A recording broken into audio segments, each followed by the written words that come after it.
Welcome, everyone.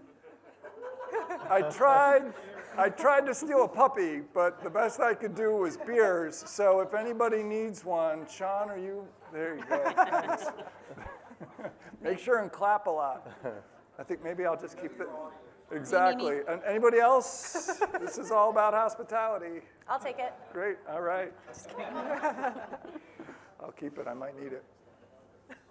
Anyway, welcome. It's great to have you all here. This is the Capex and PIP panel. So we do this every year, and every year we have something different and exciting to talk about. Before we get going this year, though, I want to just take a minute, introduce myself, and introduce the rest of the panel. My name is Matt Ahrens. I am with the Ahrens Company. I'm based in Portland, Maine, and I do asset management and development services for my clients as a consultant. So, Darlene, why don't you? All right, good afternoon, everyone. I'm Darlene Hinkey. I'm president and CEO of Audit Logistics, and we are a third-party logistics firm that specializes in shipping, warehousing, and installing FF&E for new construction and renovation for the hospitality industry. Hi, everyone. I'm Sarah Churchill. I'm Director of Business Development for Benjamin West.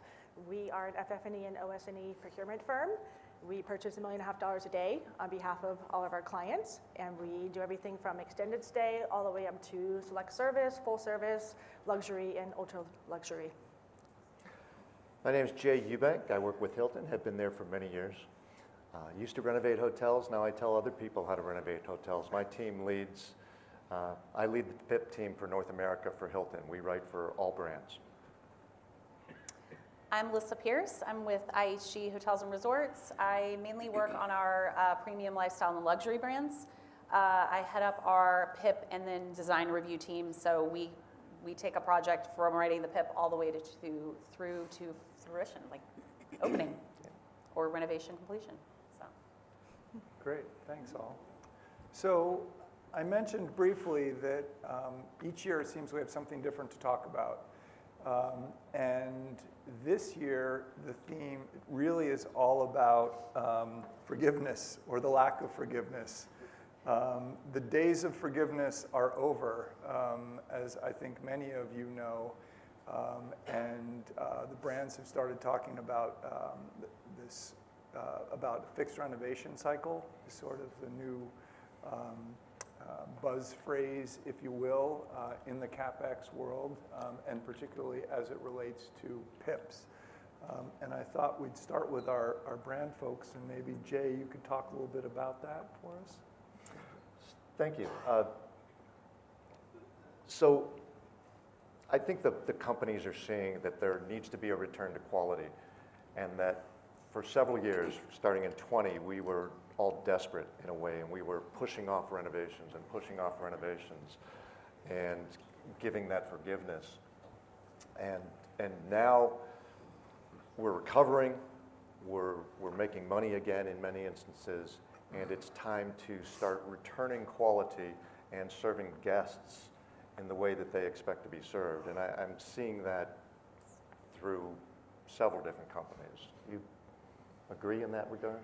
Absolutely. I think forgiveness is a tough term. I mean, we still are working through a lot of challenges to get projects restarted again. I will say that it's not just coming to an owner and saying, now you got to start again, full throttle. But it's definitely something where we're having more conversations of what are the challenges, how can we get you started, restarted quickly, finished as quickly as possible. And that's kind of what we're working through. We're also in that refresh mindset. So IHG has they started last year with a rollout of our refresh renovation program. We're mainly kind of highlighting our mainstream Holiday Inn Express, which is the largest number of properties in the Americas, and starting on that 7-year cycle of soft goods refresh and starting to get a bunch of the properties updated. Yeah, and what that means in the PIP world, if you are relicensing a hotel or selling a hotel and you get a PIP, it's The expectation is going to be that you renovate the hotel to the terms of that PIP. Can there be some accommodation here and there? Yes, but will there be the broad accommodation that there's been in the past? That's not happening right now. Right. And maybe we can take a step back for some in the audience just as far as the PIP, like what is a PIP? And I think you mentioned you see them, PIPs you typically see at transactions or, and at other times. Do you want to speak to that a little bit? So I imagine it's the same at both our companies, but typically a PIP, a property improvement plan, is required when you sell a hotel or you have a license for a certain period of time and your license is about to expire, you want to sign your license again. A PIP is required, it is attached to your license, and then it becomes an obligation to renovate hotel. A PIP is not when you choose to renovate your hotel or on that 7-year cycle that you choose to renovate your hotel. That is not a PIP. A PIP happens at a transaction. Mm-hmm. Or in the case of, I know at ISU we do brand changes as well, in kind of looking at markets change and looking at a different property in a specific market that's kind of, maybe we want to upweight the asset in a market because the market's changed, and so we'll do brand changes. That is not necessarily, it is a license action because normally it's part of a license renewal at that point, but that's usually where an extensive PIP on a license renewal versus a major, change of ownership or even a conversion. Of course, the conversion PIP is, you're really changing brands and Certainly. You're coming into the system and we want you to be, sparkly when you come in. Sparkly. Yeah. I like that. And how does that vary from the renovation cycle, right? So you have the PIP, and I think you sort of alluded to this, right? So you get the PIP is typically an event triggers a PIP, right? Whereas but you mentioned briefly the, renovation cycle, 7-year, right? Can you guys speak to that? Glad to. So both our companies are relatively new to the renovation cycle. There are other companies that have been doing it for years. And it's roughly, let's say you build a new hotel and that hotel opens on day 1. 7 years from now, you should be replacing the soft goods in that hotel. Mm-hmm. And then 14 years from now, roughly, you should be replacing the soft goods and the case goods in the hotel. And that's the cycle that we're referring to when we talk about these fixed renovations. And there may be another cycle at 20 that comes about, but you'll definitely have another soft cycle at 21, right? The idea is to get the hotel renovated and keep it fresh at a regular cycle. You have anything to add? No, I think it, just as you said, it's keeping the hotel maintained. When you think about now, licenses are 20 years, 20 plus, hopefully, sometimes. And you'll consider, yes, the license action is at kind of that 20-year mark. The intent going with life cycle, if you're maintaining your property over time, when you do that, relicensing PIP, it'll be really just brand standard changes, a couple things here and there, because really if you're looking at, you did a major renovation at 14 years, we're not going to have you do another one at 20. That's not within that life cycle. So it's just kind of staying on top of the property, maintaining it, keeping up with the brand overall design look, keeping up with guests, wear and tear. Really, it's use of product, use of life. But maybe you have an 18-year-old hotel or a 22-year-old hotel, and it's not been renovated on a cycle, and you decide to sell the hotel. And these PIPs are going to start to drive you into that cycle. They're going to say, all right, let's try to make it happen on a cycle. And so you may have the soft goods renovation or the case goods renovation. And there might be some other things like you need to fill the potholes in the parking lot in addition to those cycled renovations. That's what your PIPs are going to look like in the future. And are the PIPs, so we just came through a period, right, with COVID where there was distress, and the brands, to their credit, were good players, right? As an asset manager, I was impressed with the way the brands played as team players. Does the PIP process, to your point, Jay, does that like create a situation where, okay, you didn't do your 7-year because it was 2020 and the world had ended, and you didn't do it in 2021 because you were too busy, and but guess what? When you want to sell the property, it's going to come due, right? Like eventually you're going to have to pay for it. Is that a accurate assessment? I think we both can shake our head and say yes. Yes. I mean, it really is tied to life of product. That's kind of what you're looking at. So if you miss a cycle, you have to think about, because we've got a lot of properties that are not on a regular cycle cadence at this point. It's being introduced, it's getting out there. There's a lot of properties that, did not do anything during the pandemic. And so you're a few years behind, and you should, in some sense, try to catch up. And then it's not like you go back to the date again. It's based on that life of product. So if you replaced your soft goods this year, you should be able to get another 7 years out of them. But one of the things that trumps this that we're talking about, and it's going to be across all brands, is condition, right? If you get soccer teams in your hotel on a regular basis and they use those sofas as a trampoline, and they're worn out at year 3, you need to replace the sofas. You can't wait until year 7. You're still going to have to take care of that. Condition will trump the cycle. Right. So we're at a point now where we want to, right, during the COVID era, renovations slowed down, and now I think it's safe to say you're all busy. Sarah, can you talk a little bit about how that's affecting you on the purchasing side now, what you've seen over the last couple of years? Yeah, absolutely. So, all this considered, things have come back strong. We were expecting it to come back strong in 23 and 24, and now we don't even see where it's going to slow down at all, even into 25 and 26.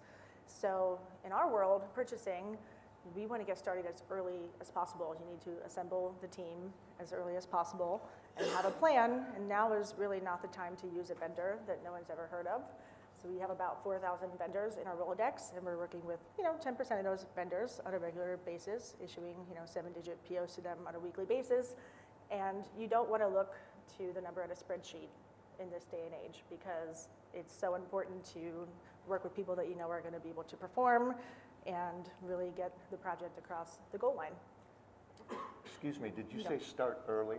Start early, yes. You're gonna early hear that as about possible. a million times. Start planning early, yes. Yeah. Even going to model rooms, if you are going to do a model room, which we highly recommend because a lot comes to light in a model room that wouldn't otherwise. You don't want to make a mistake 152 times. You only want to make a mistake one time.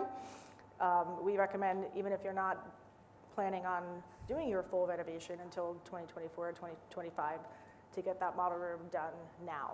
Start that process, and even if it's going to be 6 months to 12 months before you start on the production orders, at least have that model room done and reviewed. I would also add to that, we're seeing a lot of, as we're coming out of the pandemic and some stalled renovations and things like that, we're seeing a lot of phasing happening on work and trying to get renovations restarted and saying, okay, if you can't do all of it right now, what can we do? I mean, we know financing is an issue, and getting this started and getting the labor and lining up schedule, and now you're getting occupancy in the hotel, and it's like, okay, well, I don't want to shut down the rooms yet. And so there's a lot of phasing going on, but what we find especially on the design side, keep in mind the whole scope and try to plan for the whole scope through design, through at least getting the budget lined up, getting procurement ready. It doesn't mean you pull the trigger, but if you have it planned out well in advance, even knowing, okay, I'm not doing rooms until 2025, start planning for them. That way you're not in a rush, and because, I mean, we all know, we don't know what's happening in 2025. Yeah. It could be anything. But if you're ready for it, it's going to set you up for success. So all of you should know what contingencies are, and I've shared this earlier. You know to build a contingency in your budgets. Build contingencies in your timelines too. Yes. Because, as 100%. Sarah said, start early. It could be design approval, it could be ordering, it could be shipping. Build contingencies in your timelines. Right. So actually, that's a great segue for Darlene and logistics. Do you want to talk a little bit about what the situation is like these days? Yes. So I still wore black today, even though the supply chain crisis is over. I felt like for the last 2 years, I've kind of been the Grim Reaper on these panels, talking about all the ships that are sitting outside of California waiting to get unloaded, which today there's only 4 outside of the Port of LA, which is down from 90-something about at this time last year. So, you know, when you talk about contingency in your schedule, you know, that was something that none of us expected to happen coming out of the pandemic. And to your point, who knows what's going to happen next year, right? So you definitely want to have some contingency put into your schedule to make up for things that we can't expect right now. You know, one thing that we're seeing is, and I don't know if Sarah would agree, is a lot of the manufacturers don't seem to be having some of the same disruptions that they were having during COVID. With factory shutdowns, although those things are still going on, especially in Asia, it's not impacting production or lead times as much as what it was previously. But then as goods are coming and getting to the United States or getting close to the property for the renovation, we're still seeing a lot of challenges with labor, whether that's on the general contractor side. If you have a facility that you're renovating, warehousing is a process that people sometimes would skip and to save money and have product delivered directly to the job sites. What we're seeing these days are people are hiring warehouses and not only having a warehouse receive the goods prior to the renovation, but they want to get everything in the warehouse a month or 2 before they start the renovation, so that if there is any delay, it's not causing disruption on turnover of rooms. And some of the things that we're seeing that are a challenge right now are things that have to do with labor, which, again, I'll go back to the warehousing side of the industry right now. It's really tough to find warehouses to receive all this product, especially in certain markets. Like, I made the joke when we were preparing for the panel, like I think everybody that lives in Orlando or has a hotel in Orlando is renovating their hotel in Orlando right now. I'd say the same thing about Salt Lake City. Atlanta seems to be really hot right now as well. So again, in addition to the budget, the cost part of it, the time part is still a major thing that you need to consider when you're planning your renovation. Yeah, and on the freight side, this time last year when I was speaking on this panel, freight costs were about $30,000 a container to come from Asia to the Port of Long Beach. Now that's actually gone down a lot. It's down to $1,500 to $3,000 a container, which is, you know, 2019 costs. So we have seen that come down, which is really, really great. And, you know, about 10 to 15 rooms worth of case goods fit in a 40-foot container. So owners were having to pay, you know, $3,000 to $4,000 extra per key and freight costs last year, which is no longer the case, which is really good to see. But as Darlene said, you know, labor and warehousing costs are going up. And even on the vendor side, lead times were really, really long last year. They are starting to come down a little bit. Seating is especially an issue, custom seating, domestic seating. Vendors are having a hard time getting labor and foam, but we have heard in the last couple of weeks that it's starting to stabilize as well. There's better foam sources, and there's one company that we are working with. They are able to get better labor, so we're waiting about 6 months for that to shake out. But what used to be, you know, 30 plus weeks this time last year for case goods and lighting is down to about 22 to 28 weeks. But still, you need to plan for time. Add time into your schedule, and it will help this project be successful. Great. Why don't we, if we can, I'd like to sort of shift gears a little bit to, you know, we talked about time, right? So how about cost escalation, right? So what are we seeing? You know, that was a huge issue when we spoke last year. You know, we were seeing big prices, and you mentioned the recent drop in shipping containers. What are you all seeing at the moment? Yeah, so on the FF&E side, we're seeing about 10 to 15% inflation since 2019, and it really isn't increasing today. It's going down, which is good, but, you know, plan to have contingency if you're comparing to 2019 costs and budgets that you have, add 10 to 15%. But I would like to say to stop talking about 2019, because that's over. We need to talk about what's now, and, you know, 2021 into 2023, what's now the new normal. So about, you know, 15% is what we've seen since before COVID overall. Jay? But in that regard, I realize this is Capex and PIPs, but if you look at new construction costs, right, commodities are dropping a little bit, whether it's lumber or copper, but a little bit they're dropping. But labor is not really dropping. Those wages have gone up. Labor is staying up. It takes labor to build your sofa. It takes labor to build your carpet. It takes labor to build all those things. And so while prices may be dropping some, don't expect them to return to where you were used to buying the product. Yeah, and I would really echo that on the labor side. And the labor, you know, Sarah touched on it for a second about the cost of containers has gone down. Well, the reason that went down is because demand went down. We're not in a recession, but we're definitely not all at home ordering online anymore. That's why Amazon's laying people off, and we're not bringing as much goods in from Asia.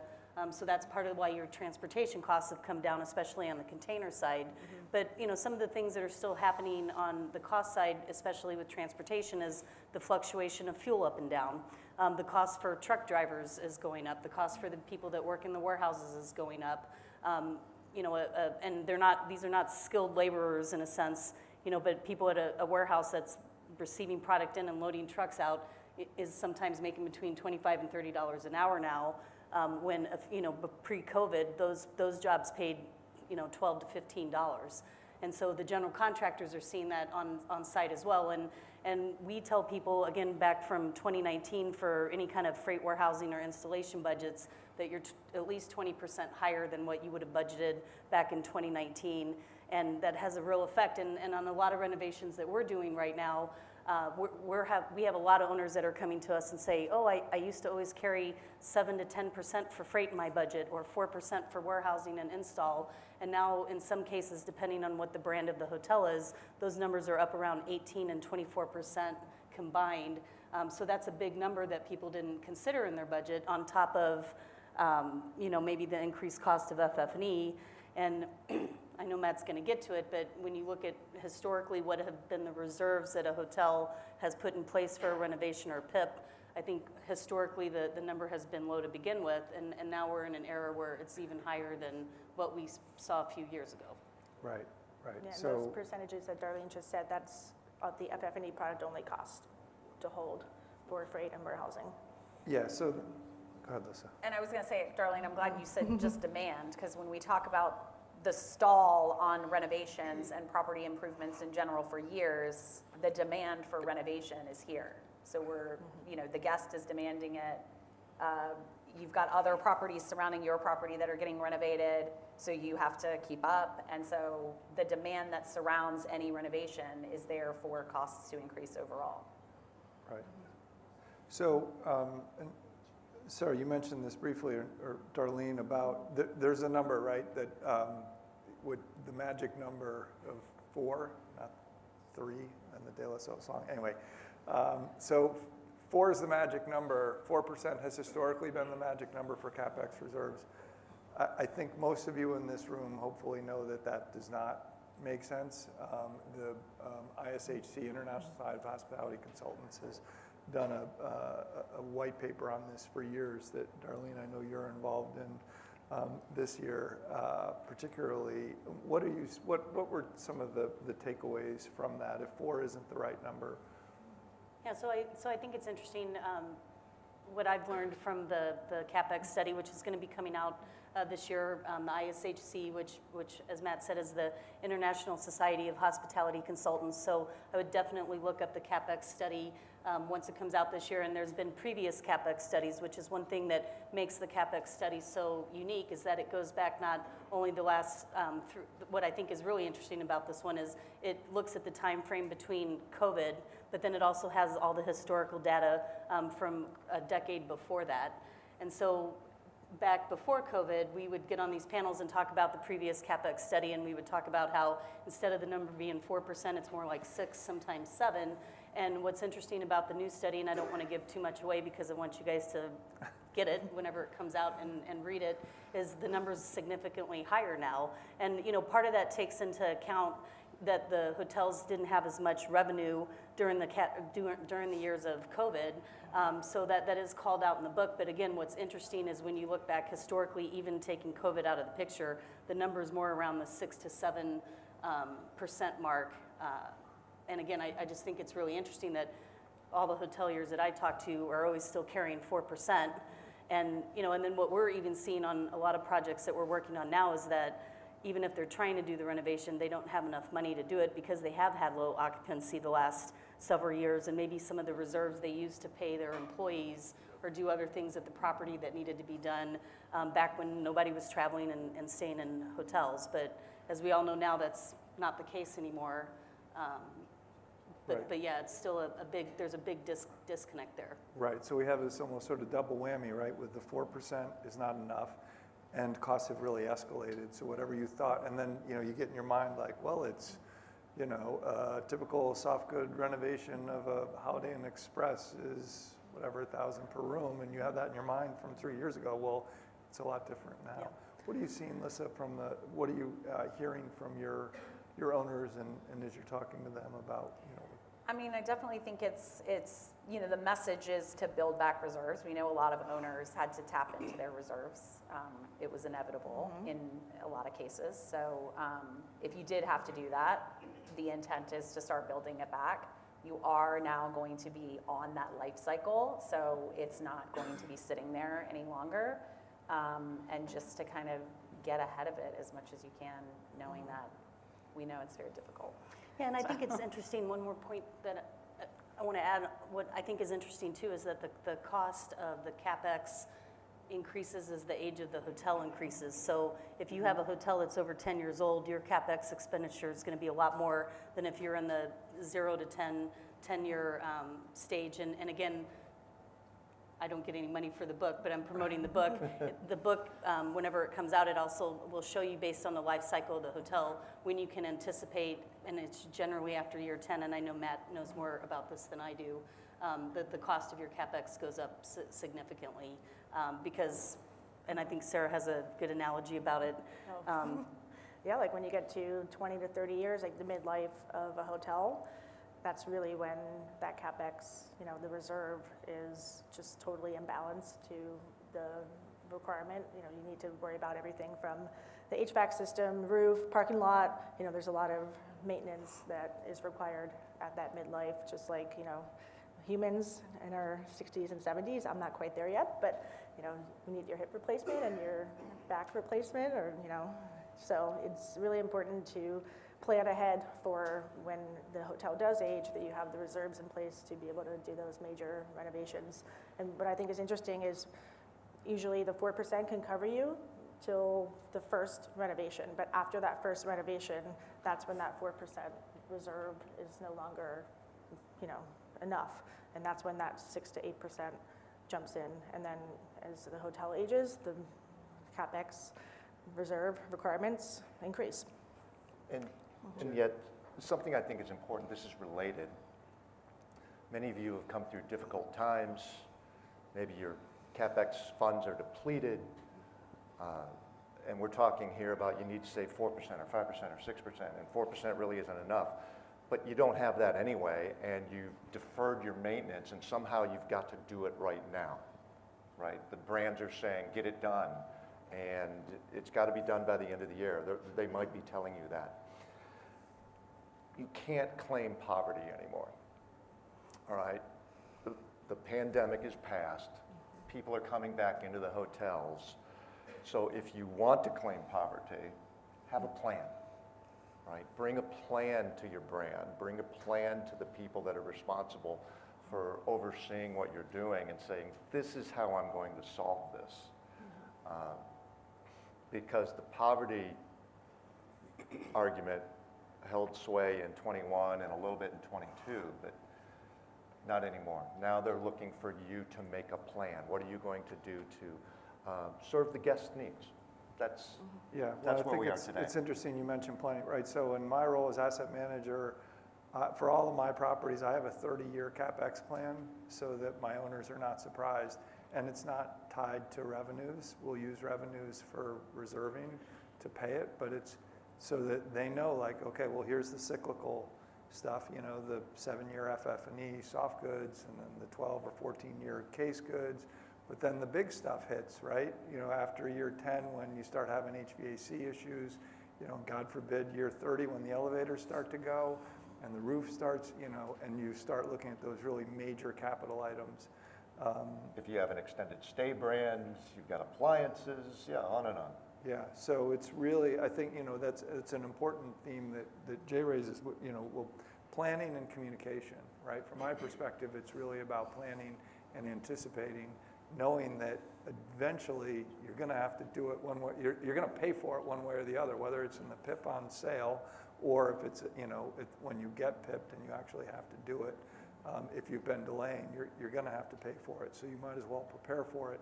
And in the process, communicate with the brands, right? Yeah, I would add, I mean, I think communication is key. Or, you know, if you're not keeping your hotel, to add to that, Matt, it's kind of not keeping up your hotel, the guests are going to stay elsewhere. So then you're not getting the revenue out of the hotel, which you can't then add to. But I think communication is key. I know, adding to what Jay said, I think we work with a lot of owners who run into a lot of challenges, a lot of different challenges. I would say that we're here to help. There's never a point in time where you come and you're like, look, I'm trying to do this, communicate, I have a plan. I agree, come with a plan. Don't come with like, I don't know what to do with myself. Come with some type of plan. It doesn't have to be the final plan, we can work through it, but definitely something that you're not in it alone. We work with a lot of owners. Some of them have the same challenge you do. So we, you know, when we're hearing from other owners, this is a challenge, we can start bucketing challenges and like, oh, well, a lot of these owners are having this situation. How do we solve this as a major situation across a large body of owners? So we'll kind of work in that regard.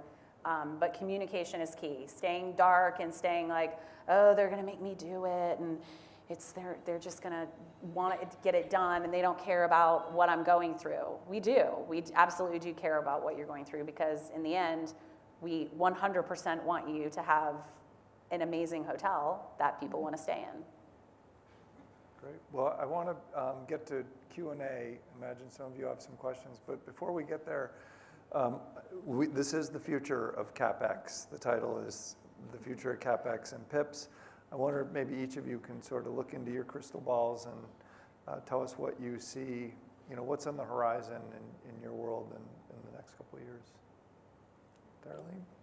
I don't know. We're going to go this. Yeah, I have no idea what's going to happen anymore. I bet most of us feel like that. No, I think what I would say as you look into the future is that don't quit looking at what the costs were in 2019, because they're not going to go back down. So this is our new normal, so live in the new normal. And another thing I would say is cheapest, keep in mind that cheapest does not always mean lowest cost. So just because it's cheaper on a spreadsheet or you think you're getting a deal, it may end up costing you more in the long run, whether that's an FF&E vendor that you're using or perhaps on the transportation, warehousing, or labor side. If you're trying to cut corners and hire the cheap people, they may end up costing you more in the long run. So, you know, have time in your schedule for all these things that have been going on that none of us can anticipate will happen.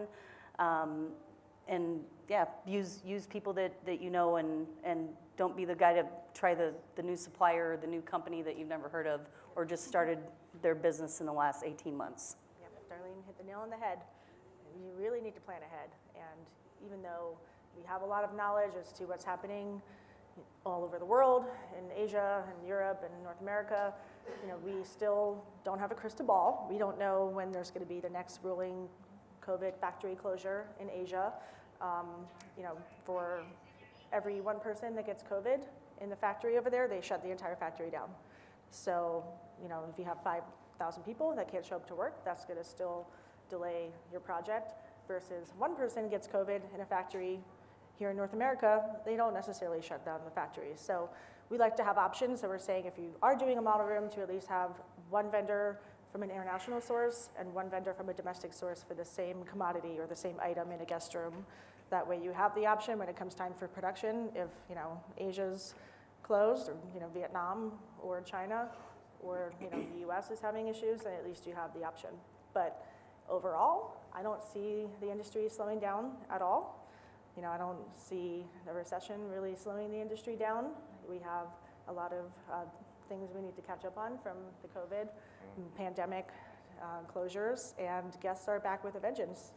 Personally, I'm doing a bleisure trip for this conference. I'm staying after the conference, and going to be seeing my friend. And also, yeah, people are really concerned about staying in a nice property. I am too. I mean, I'm actually going to Japan in November with my husband, and I'm guilty of using the social media and the phone to make sure that every property that I'm staying at in Japan has had a picture that's been updated since October of 2022 when Japan opened up to international tourists again. I wanted to make sure that I knew where I'm staying has current photos and it's up to date. So yeah. Jay? So you've asked about the future, and I'm going to get my Hilton crystal ball out. It's all blue. My crystal ball for the other brands is a little cloudy, so you'll have to forgive me.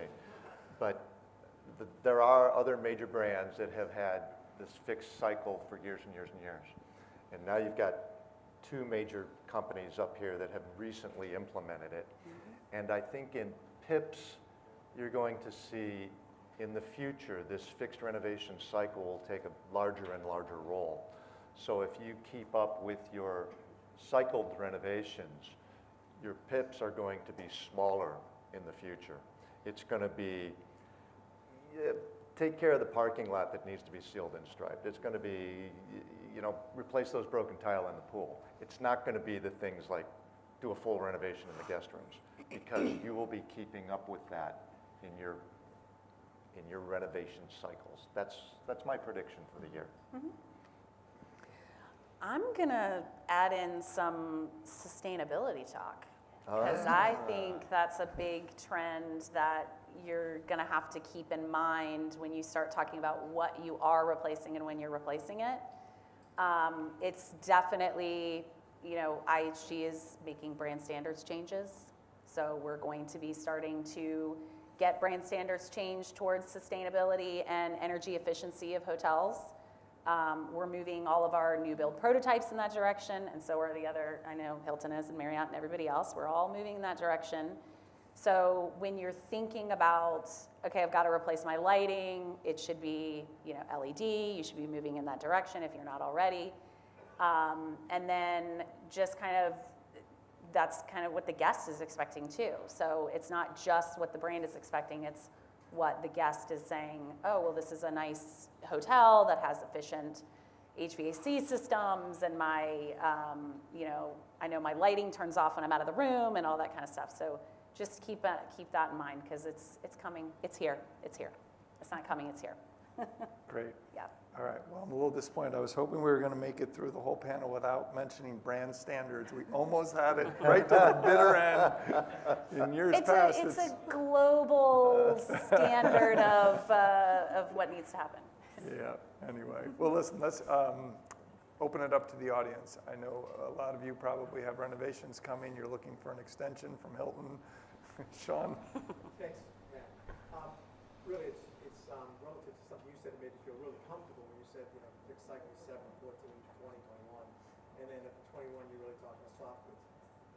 But doesn't an exterior or porte cochere or roof line or those kind of things, does that come in at 21 now, or is that kind of going off the So if I can, I just want to repeat the question, right? So Sean was asking about the cyclical renovations, right? 7, 14, 21, right? And then, so how does the facade come, and we were talking about guest room primarily, right? But Sean was asking about the facade, and I imagine the same holds true for other elements of the hotel beyond the guest rooms. Jay or Alyssa, that might... You really need to have your bank ready at the year 20, right? Depending upon your brand, because a lot of major renovations are going to come up at that time. Whether it's your guest bathrooms, whether it's your brand requires an exterior renovation. So yes, year 20, 21 in there is going to be much bigger than just replacing carpet and vinyl. Yeah, that's a great point. That goes to what we were saying earlier about planning out, right? that 4% in year 20, it's going to be a lot more than 4%, right? So, other questions? I thought I saw.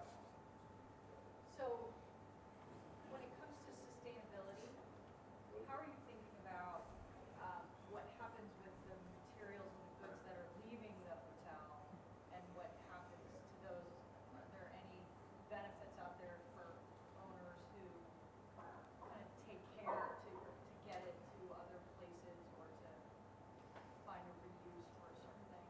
Great. So I'll just repeat the question. The question is about sustainability, and what about, we talk a lot about buying sustainable goods. Well, what about when we're removing them, right? Where do they go and how are they treated? Is that accurate? I don't know I would say that's also an industry that's catching up to the demand of just sustainability in general. I know that, tile, carpet, all of those manufacturers and vendors have that as part of their, you're installing new carpet, I'll take the old.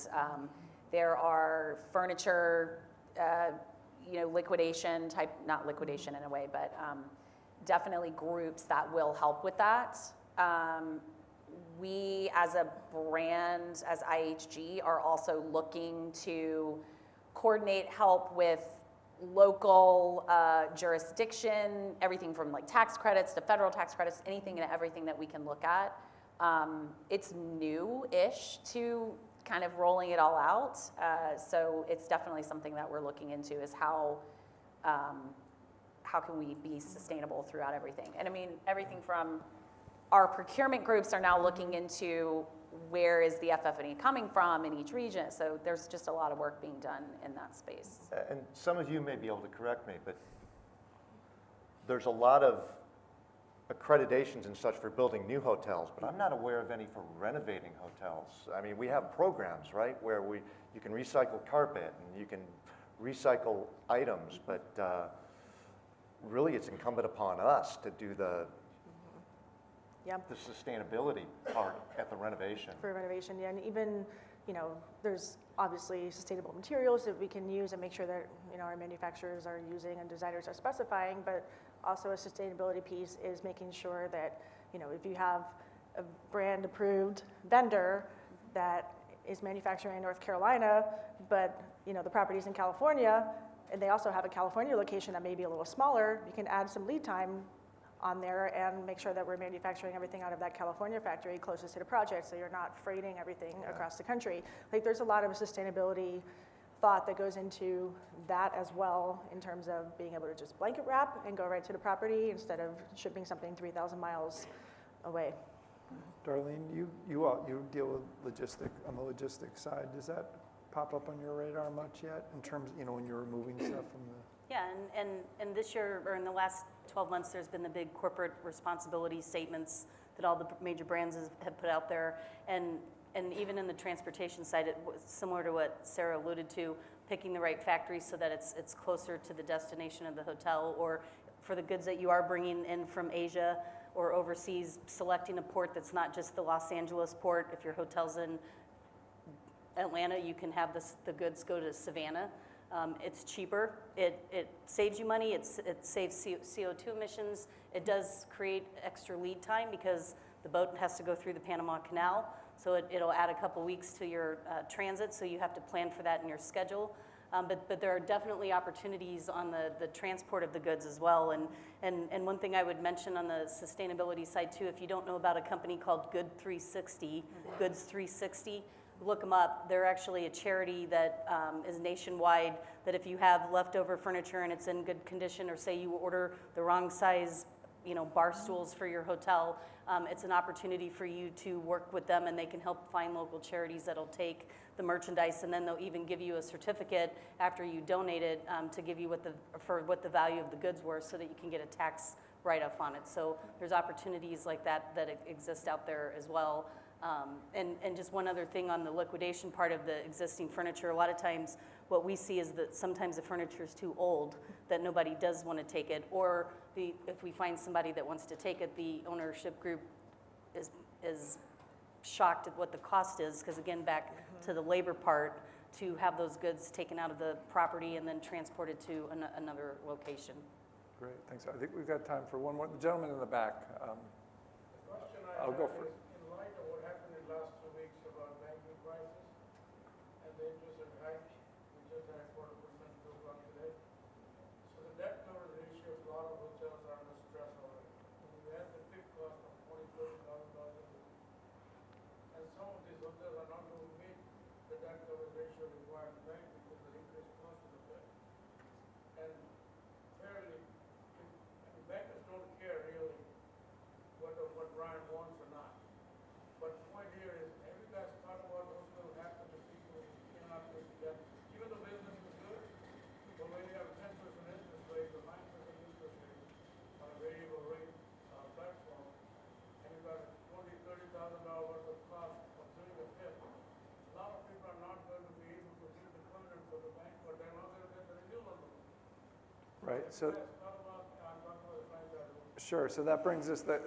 I think that to summarize the question, right, brings us back to where we were at the beginning about forgiveness, right? The days of forgiveness related to COVID are over. Now we're dealing with a new crisis, with the banking crisis, right, and the debt crisis, essentially. Are you seeing all that? I'm not asking you to give everybody to forgive their, but are you seeing that? Is it on your radar? And what happens in those instances? Right? It's all, I mean, I would go back to the communication piece. I think it's definitely on the radar. You're not the only one. Everybody in the room is probably having similar challenges. But it's the communication piece, it's the planning, it's coming to say, okay, I can't do all of it. What can I do? Just starting to move the needle on a renovation is getting you somewhere. So it's not holding back on design and planning if you're doing a custom work versus a prototype work that's already designed. It's just getting that going is kind of where we've just got to get back into the groove of moving forward with renovations. So I have discussions with owners and design teams and everybody every day about, okay, well, now maybe we can't do this much, so how do we phase it out? How do we work it? And maybe we concentrate on the areas of the hotel that need it the most. Maybe, meeting space hasn't been touched in a while, and you're like, I'm not getting any meetings in groups in here because it's a little outdated, so maybe we do that so you can get some revenue coming out of your meeting space. It's just how do we have that conversation to keep it moving? That's the key. Great. All right. Well, I think we're about out of time. I'd love to keep going. I'm sorry but we'll be here if you want to come up and ask us questions. Questions. But please join me in thanking our panel. Thank you. That was great.